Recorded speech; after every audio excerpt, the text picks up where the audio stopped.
The air in the celestial office was perpetually scented of ozone and ambition. It was here that Mallory, Executive Vice President of Strategic Soul Engagement for the Department of Ethereal Marketing, made her case. Her halo wasn't a soft glow, but a brilliant, sharp-cornered thing, polished to a corporate sheen. She pointed a laser at a holographic chart hovering over the conference nebula. "Look at the metrics," she said, her voice the sound of closing deals. Engagement, dwell time, content sharing all peak during periods of creative tension. She favored euphemisms. A placid soul is a dormant consumer. Serenity, she concluded, clicking off the laser, kills sales. Phil, formerly of inventory, now something less definable, watched her.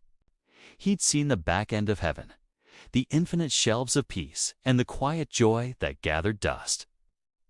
He saw not a devil in Mallory, but a believer just in a different gospel. "Then let's bankrupt heaven," Phil said, not as a challenge, but as a proposition. His tone was soft, almost flirtatious with its audacity. Mallory's sharp halo seemed to glint. A slow smile touched her lips. "Now you're speaking my language." Red ink on a cloud balance sheet is still a color of revolution. Their debate became a dance. Over cups of starlight-infused espresso, they sparred. She spoke of market forces, of the necessity of friction to drive the soul engine.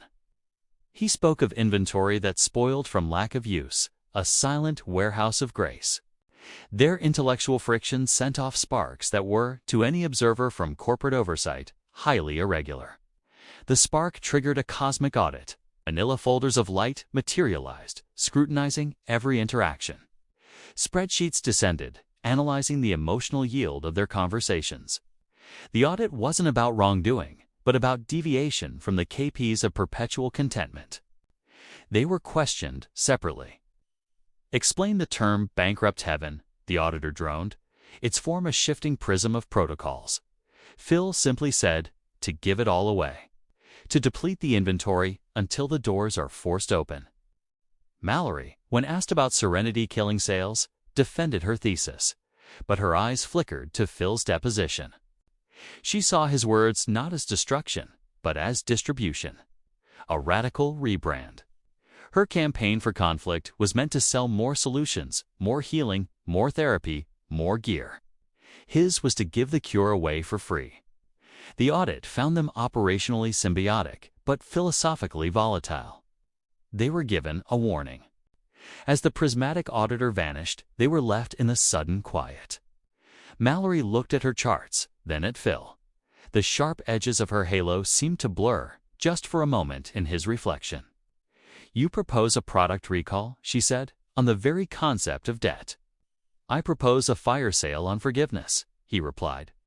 "And I think you're the only one who knows how to advertise it."